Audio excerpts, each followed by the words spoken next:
Graça e paz, meus irmãos. Vamos iniciar o nosso momento de devocional.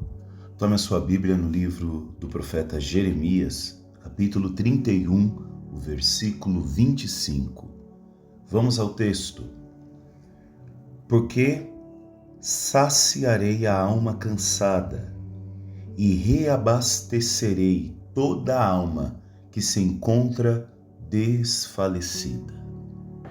Amém, irmãos. Irmãos, vamos falar de esgotamento, vamos falar de cansaço. Quem nunca se sentiu cansado, esgotado, fadigado? Quem nunca ao final de um dia disse: Senhor, cheguei no meu limite, não consigo mais? Principalmente quando nós olhamos as relações que temos mantido na atualidade. As relações de hoje, todas elas requerem de nós sempre o máximo, uma alta performance, sempre mais. Produção, você tem que ser uma pessoa sempre produtiva, ativa. E cada vez mais nós vamos procrastinando os nossos momentos de lazer, de descanso. Quem nunca se sentiu fadigado? E agora, outra pergunta. Mesmo estando na comunidade de fé, inserido na igreja, quem nunca se sentiu fadigado? Pois é, meus irmãos, o contexto a qual essa palavra foi escrita é um contexto marcado por crise. Aliás, o profeta Jeremias, ele profetizou durante o colapso do reino de Judá. E esse colapso ele culminou na destruição de Jerusalém pelos babilônicos, liderado na época por Nabucodonosor, e isso levou eles a um exílio esse forçado que grande parte da população foi submetida. Muitos judeus foram levados cativos para a Babilônia, enquanto um remanescente, pobre, permanece em Judá. Jeremias, nesse capítulo 31, ele aparece como uma mensagem de consolo em meio a este cenário de exílio, de devassidão, de esgotamento.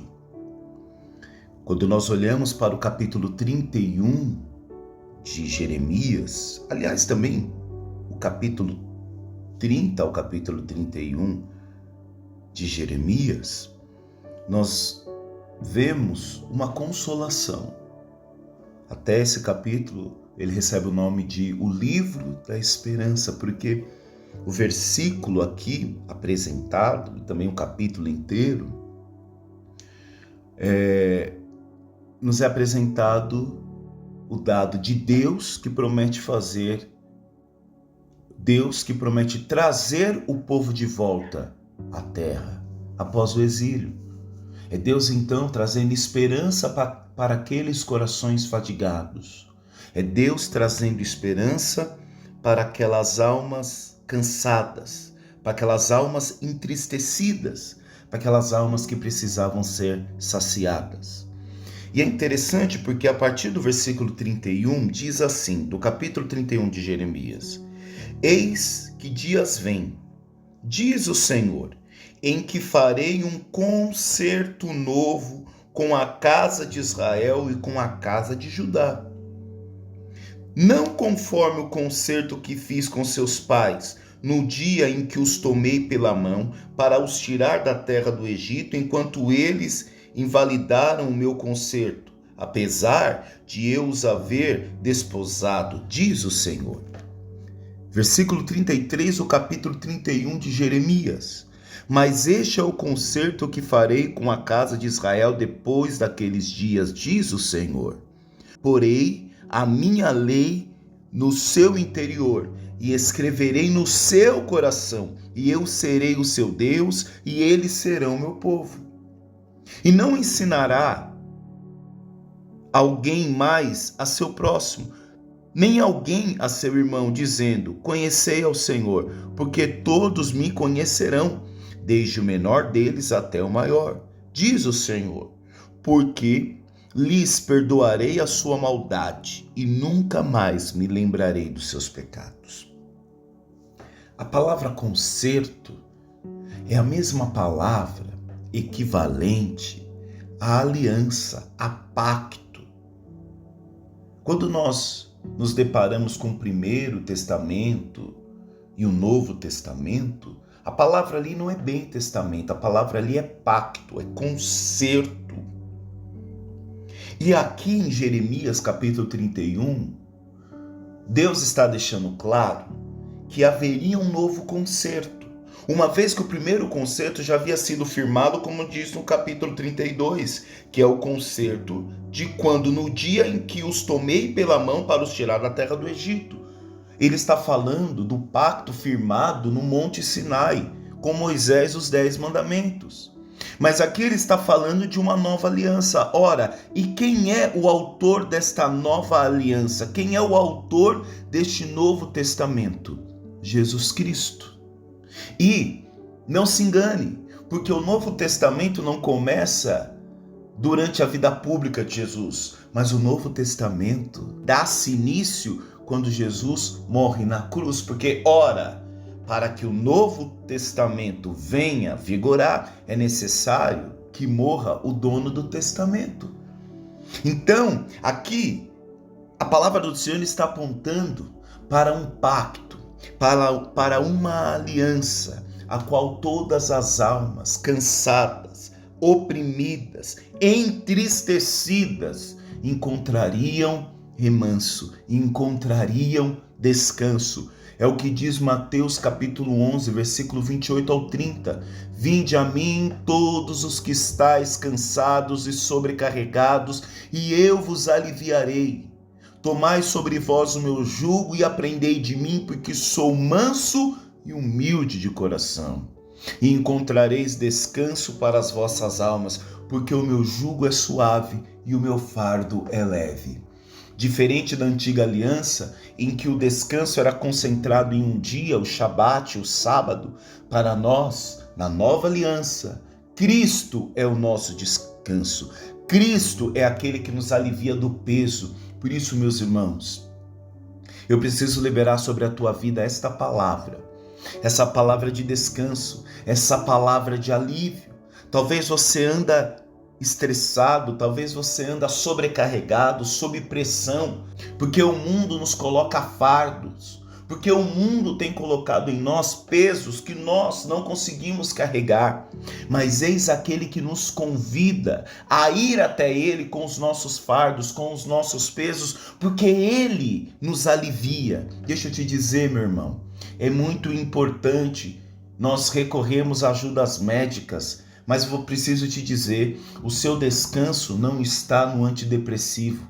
O seu descanso não está no remédio que você precisa tomar para dormir. Sim, não estou aqui negligenciando os protocolos médicos, mas existe alguém que pode dar descanso para a sua alma, e essa pessoa é Jesus de Nazaré. Ele mesmo diz: tomai sobre vós o meu jugo e aprendei de mim, porque sou manso e humilde de coração. É fato que aqui ele está dizendo de um peso que a religião da época, os fariseus, colocavam sobre os seus discípulos, mas aqui ele também está falando de um descanso espiritual, porque ele fala também da sua característica. Ele diz: porque sou manso e humilde de coração, porque meu jugo é suave e meu fardo é leve. Olha o que diz Isaías capítulo 40, do 29 ao 31, ele dá força ao cansado e multiplica as forças aos que não têm nenhum vigor. Os jovens se cansam e se fadigam, e os moços de exaustos caem, mas os que esperam no Senhor renovarão as suas forças. Subirão com asas, como águia, correrão e não se cansarão, caminharão e não se fadigará. Meu irmão, receba força que vem do alto em nome de Jesus. Nós não necessitamos mais de autoajuda, nós necessitamos desta ajuda que vem do alto. Salmo 23, do 1 ao 3, o Senhor é o meu pastor, nada me falta, Ele me faz repousar em verdes pastagens e me conduz às águas tranquilas, refrigera minha alma. Veja que depois que o Senhor termina a sua criação, lá em Gênesis, Ele descansa. E eu já meditei isso com os irmãos, que o descanso ali não é sobre um descanso de fardo, porque Deus não se cansa, mas ali o descanso é de contemplação. E é esse o real sentido do nosso descanso: contemplar, ver as belas coisas que Deus tem realizado nas nossas vidas.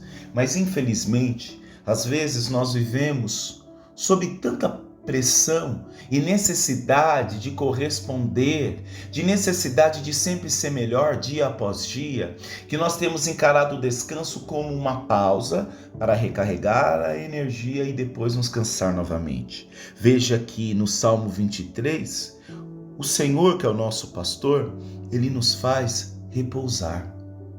Deus é aquele que faz você parar e contemplar a vida, contemplar uma flor, contemplar as aves, contemplar talvez o crescimento dos seus filhos, contemplar o passar dos anos na sua vida, ver que talvez os seus cabelos já estão ficando brancos e que até aqui o Senhor tem te auxiliado e que até aqui o Senhor tem lhe dado forças. Deus é aquele que nos dá a capacidade de contemplar o belo da vida. O belo da vida que às vezes sob pressão, o belo da vida que às vezes uma alma cansada, uma alma entristecida não consegue contemplar. Só o Senhor é aquele que nos dá alívio. Não estou falando de alívio físico, os irmãos aqui entenderam que a palavra de Jeremias capítulo 31 nos fala de uma nova aliança, de um novo pacto, aonde as almas entristecidas serão aliviadas, aonde as almas que procuram se saciar com tantas coisas hoje, quando nós olhamos para a humanidade, as almas têm procurado se saciar com tantas coisas. Já pararam para perceber que às vezes as pessoas estão procurando saciar as suas almas num copo de uísque, numa noite, numa balada, num pino de cocaína? Vinde todos vós, vinde a mim, é o que o Senhor está dizendo. Ele diz, vinde todos que estão cansados, todos que estão cansados. Qual que é a condição? É estar pronto? É estar preparado? Porque muitas pessoas dizem, não, eu vou servir ao Senhor quando eu estiver com a minha vida em dia. Meu irmão, você não vai conseguir não. Você não vai conseguir. Ele te convida a vir a Ele como você está. Porém, você não vai permanecer da mesma forma. Ele troca o fardo. Ele alivia o peso. Vamos orar? Pai querido, graças te damos por mais um dia. Graças te damos porque o Senhor é aquele que transforma o cativeiro em alegria. Pai, como é bom saber que existe um porto a qual nós podemos atracar o nosso barco. E nós queremos te apresentar, ó Deus, tudo que tem roubado as nossas forças, tudo que tem nos entristecido, tudo que tem, Pai amado, Pai querido, nos levado a desfalecer, Pai. Crentes de que o Senhor é aquele que nos fortalece. Crentes de que o Senhor tem aquilo que as nossas almas necessitam. Toma, Deus, todo o cansaço físico, todo o cansaço mental, toda a necessidade de corresponder, de produzir. Nos ensina, Senhor Deus, a parar, a contemplar. Ver que o Senhor não faltou e não faltará nas nossas vidas. Nos ajude, Senhor. Nos ajude, ó Pai, pois só o Senhor é a fonte de todo descanso. Só o Senhor é a fonte de toda a renovação espiritual que nós necessitamos. Nos ajude a confiar, Senhor, mesmo quando essas forças parecem esgotar, se esvair. É o que nós te pedimos no nome de Jesus. Amém. Forte abraço, meu irmão e minha irmã. Deus abençoe e até a próxima. Tchau, tchau. Fique com Deus.